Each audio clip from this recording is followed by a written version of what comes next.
Salut à tous, c'est WWFan, on se retrouve pour une nouvelle vidéo. Aujourd'hui, on va faire un épisode WW News. Donc, c'est un très grand épisode WW News. Donc, il y a 7 news. Et donc, on va commencer avec la première news qui est que Vince McMahon dévoile la stratégie de la WWE pour les prochains mois. Ce jour s'est tenue la troisième conférence annuelle 2020 des actionnaires de la WWE. Une réunion téléphonique clé pour comprendre les enjeux qui entourent la stratégie d'entreprise de la compagnie de Stamford.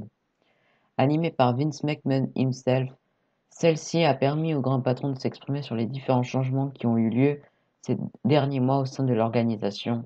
En effet, après le départ de deux personnages historiques de la direction, de nouveaux ont pris leurs fonctions en pleine crise. Nick Khan, président directeur général des revenus, et Christina Salen, la nouvelle directrice financière de l'entreprise.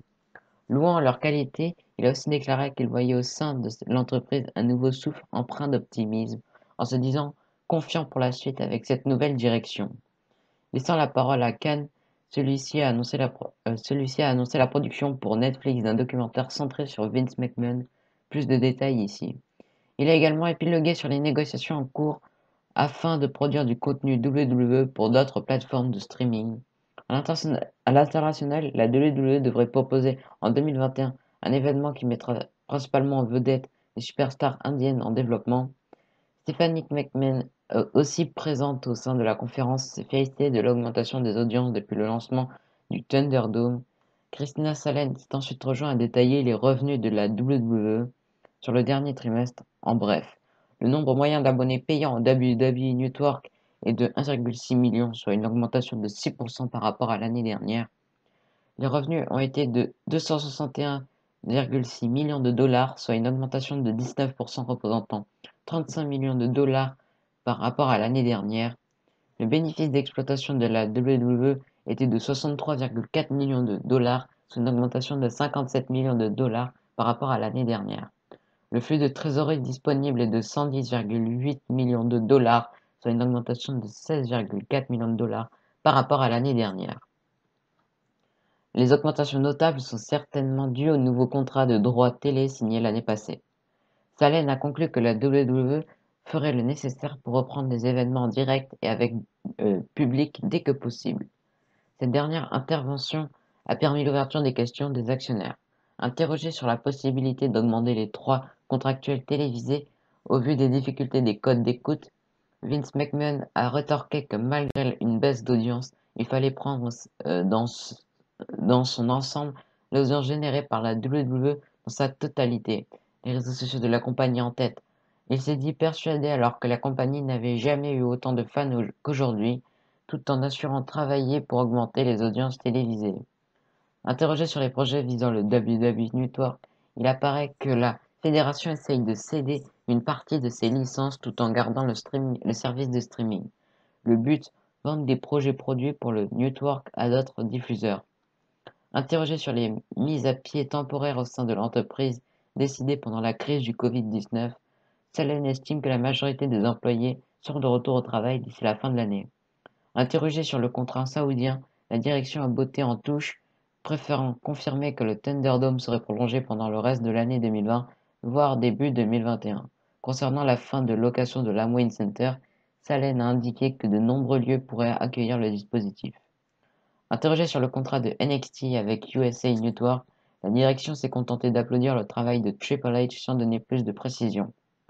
Enfin, Vince McMahon a été interrogé sur son implication auprès de Trump et sa vision de la reprise sécuritaire des shows avec public de sa compagnie. Il a noté que cela ne sera possible que lorsque l'épidémie ne sera plus active, laissant entendre encore une longue attente pour les fans. Donc voilà, c'était tout pour la première news qui était assez longue, j'avoue. Mais bon. Donc on va passer à la deuxième news. Donc la deuxième news, c'est que sur Twitch, la WWE a suspendu AJ Styles, Paige, Mia Yim et Cesaro. L'affaire entre la WWE et les plateformes tierces qui utilisent ces superstars continue. Cette nouvelle risque de ne pas vous plaire. Plusieurs superstars devront en effet arrêter les streams sur Twitch dès maintenant. Parmi elles qui en ont parlé, on y retrouve AJ Styles, Mia Yim, Reckoning, Cesaro ou encore Paige. Tout d'abord, Yim écrit sur Twitter qu'elle ne fera plus de stream dorénavant. Elle remercie ses fans pour avoir rendu ces derniers mois compliqués agréables et termine en disant qu'ils se verront plus tard. Cesaro, quant à lui, en a parlé lors de son dernier stream en disant qu'il ne savait pas quand est-ce qu'il pourra reprendre Twitch. Paige a mentionné qu'elle fera un dernier stream ce samedi, et pour finir, AJ Styles a publié un message sur son serveur Discord dans lequel il parle des changements que la WWE applique pour ce qui est des streams, puis poursuit en disant nous verrons ce que l'avenir nous réserve à ce sujet. Ceci étant dit, je suspendrai les streams sur Styles Clash. Ce n'est pas un au revoir, on se reverra un jour. Il y a fort à parier que d'autres noms seront ajoutés à cette liste de personnes qui ne peuvent plus faire de stream sur Twitch.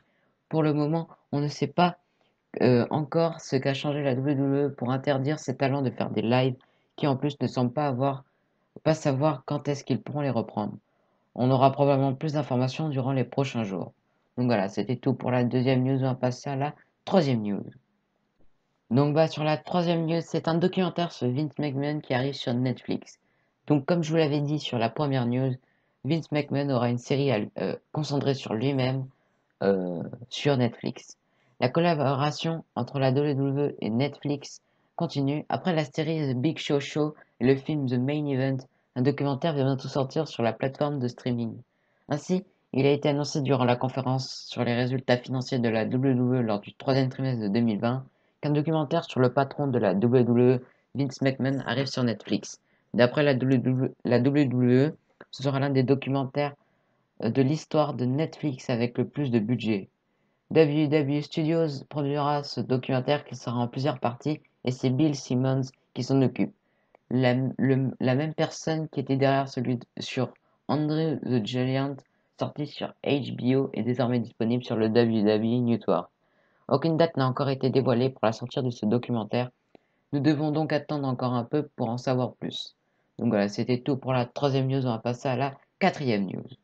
La quatrième news, c'est que Matt Riddle perd son prénom. C'est bien ce que vous pensez après avoir lu le titre. Matt Riddle, arrivé dans le roster principal en mai dernier du côté de SmackDown, puis drafté à Raw au début du mois, devient l'une des nombreuses superstars à perdre son prénom. C'est sur le site officiel de la WWE qu'on peut voir que Matt Riddle a disparu pour laisser place à Riddle. Seulement. Un signe qui ne trompe pas, Matt Riddle perd son prénom d'après Wrestling News. La décision a été prise aujourd'hui par Vince McMahon en personne, qui pense que ce serait mieux pour le catcheur d'utiliser seulement son nom de famille, tout comme Andrade ou encore Cesaro pour ne citer que ces dernières années. Sur Twitter, Matt Riddle a réagi en disant les gens, tout va bien, j'ai été appelé Riddle la plupart du temps de ma vie, je le préfère en réalité, c'est mon vrai nom de famille. Qu'en pensez-vous de ce changement? Donc voilà, c'était tout pour la quatrième news. On va passer à la cinquième news. Donc la cinquième news concerne les Survivor Series 2020. Donc le kick-off de WWE Survivor Series sera plus long. La WWE vient de confirmer l'horaire de son prochain pay-per-view, à savoir les Survivor Series, et on apprend que le kick-off sera plus long. Depuis la pandémie de Covid-19, la WWE avait stoppé les pré-shows de 2 heures, mais voilà que le concept sera de retour pour les Survivor Series. En effet, le pré-show va débuter à 23 heures, heure de Paris, ou 17 heures, heure de Montréal, pour une durée de 2 heures. Pour l'instant, on ne connaît pas le programme de ce pré-show, mais il serait possible que la compagnie débute la promotion des 30 ans de l'Undertaker pendant ces 2 heures avec une série de vidéos sur sa carrière. La WWE annonce qu'il s'agira d'un kick-off spécial. Comme d'habitude, il vous sera possible de voir le kick-off sur la chaîne YouTube de la WWE. Donc voilà, c'était tout pour la cinquième news. On va passer à la sixième news. Donc la sixième news, c'est l'impressionnante transformation physique de Braun Strowman. Braun Strowman a décidé de partager un message de motivation sur son compte Instagram. On peut le voir à droite une photo d'aujourd'hui et à gauche une photo d'il y a 5 ans alors qu'il faisait ses débuts dans le roster principal. Il explique que la différence est qu'il a perdu 14 kilos entre les deux photos et que la vie est la nôtre. C'est à nous d'en faire ce qu'on veut. Il dit que c'est le moment de s'établir des objectifs et de les briser. Sans oublier que si vous n'abandonnez pas, la vie ne va pas vous abandonner. Quelqu'un en santé est quelqu'un de plus heureux, alors qu'il dit être tombé en amour avec la salle de muscu et il a apprécié les hauts et les bas de cette aventure. Félicitations à Strowman.